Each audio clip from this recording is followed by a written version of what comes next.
नमस्कार बच्चों, आज हम पढ़ने जा रहे हैं हमारी पाठ्य पुस्तक क्षितिज भाग 3 का पाठ यह सबसे कठिन समय नहीं।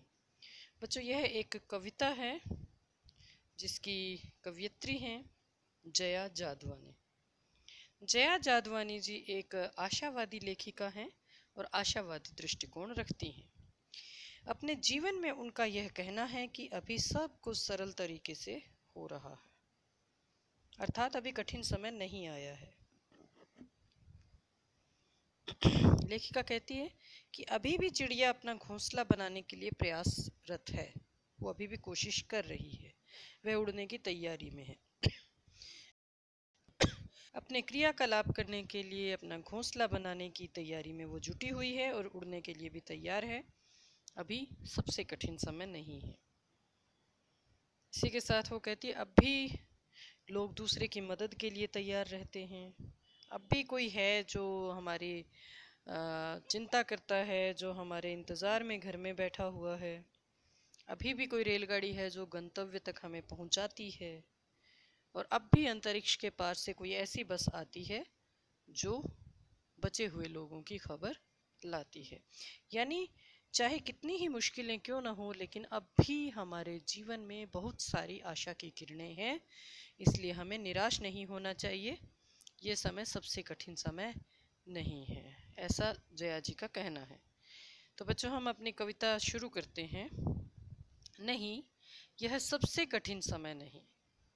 अभी भी दबा है चिड़िया की चोंच में तिनका और वह उड़ने की तैयारी में है। अभी भी झरती हुई पत्ती थामने को बैठा है हाथ एक। अभी भी भीड़ है स्टेशन पर। अभी भी एक रेलगाड़ी जाती है गंतव्य तक, जहां कोई कर रहा होगा प्रतीक्षा। अभी भी कहता है कोई किसी को, जल्दी आ जाओ कि अब सूरज डूबने का वक्त हो गया। अभी कहा जाता है उस कथा का आखिरी हिस्सा जो बूढ़ी नानी सुना रही सदियों से दुनिया के तमाम बच्चों को, जो बूढ़ी नानी सुना रही सदियों से दुनिया के तमाम बच्चों को। अभी आती है एक बस अंतरिक्ष के पार की दुनिया से, लाएगी बचे हुए लोगों की खबर। नहीं, यह सबसे कठिन समय नहीं। तो बच्चों, इस कविता में मुख्य रूप से यही बताया गया है कि किसी भी प्रकार के हालात हों, चाहे कैसी भी परिस्थिति हो, हमें हमेशा आशावादी रहना चाहिए कि ये परिस्थितियां जो हम देख रहे हैं ये सबसे मुश्किल परिस्थितियां नहीं हैं। जीवन में इससे भी बुरी परिस्थितियां आ सकती हैं। अभी भी हम बहुत अच्छे हैं, अभी भी उम्मीद की किरण बाकी है। हमें हमेशा यही सोचना है। अब बच्चों, इसके शब्दार्थ देख लेते हैं। कठिन, मुश्किल, तिनका लकड़ी का छोटा टुकड़ा, झरती यानी गिरती हुई या गिरना, थामने यानी पकड़ना, रेलगाड़ी ट्रेन है, गंतव्य जिस स्थान पर पहुंचना होता है यानी अपनी मंजिल, प्रतीक्षा इंतजार। बच्चों, अब प्रश्न देखते हैं। पहला प्रश्न है हमारा, यह कठिन समय नहीं है, यह बताने के लिए कविता में कौन कौन से तर्क प्रस्तुत किए गए हैं। कौन कौन से तर्क दिए गए हैं बच्चों? इसमें कहा गया है कि अभी भी कोई चिड़िया है जो अपना घोंसला बनाने के लिए कोशिश में लगी हुई है। अब भी झरती हुई पत्तियों को थामने के लिए कोई हाथ है। अब भी कोई किसी की प्रतीक्षा करता है। अब भी ऐसा है कि कोई अगर कहीं गया हुआ है तो उसकी प्रतीक्षा में घर में कोई है जो कह रहा है कि समय से घर पहुँचे। अब भी ऐसी कहानियां सुनाई जाती हैं जिनमें अंत बहुत सुखद होता है। चिड़िया चोंच में तिनका दबाकर उड़ने की तैयारी में क्यों है? वह तिनकों का क्या करती होगी? लिखिए। चिड़िया चोंच में तिनका दबाकर उड़ने की तैयारी में है क्योंकि उसे इन तिनकों से अपना घोंसला बनाना है। वह इन तिनकों से अपना घोंसला ही बनाती है। तीसरा प्रश्न देखिए बच्चों। कविता में कई बार अभी भी का प्रयोग करके बातें रखी गई हैं। अभी भी का प्रयोग करते हुए 3 वाक्य बनाइए और देखिए उनमें लगातार निरंतर बिना रुके चलने वाले किसी कार्य का भाव निकल रहा है या नहीं। अभी भी मैं बैठा हुआ हूँ, अभी भी मैं प्रतीक्षा कर रहा हूँ, अभी भी बिजली आई नहीं है।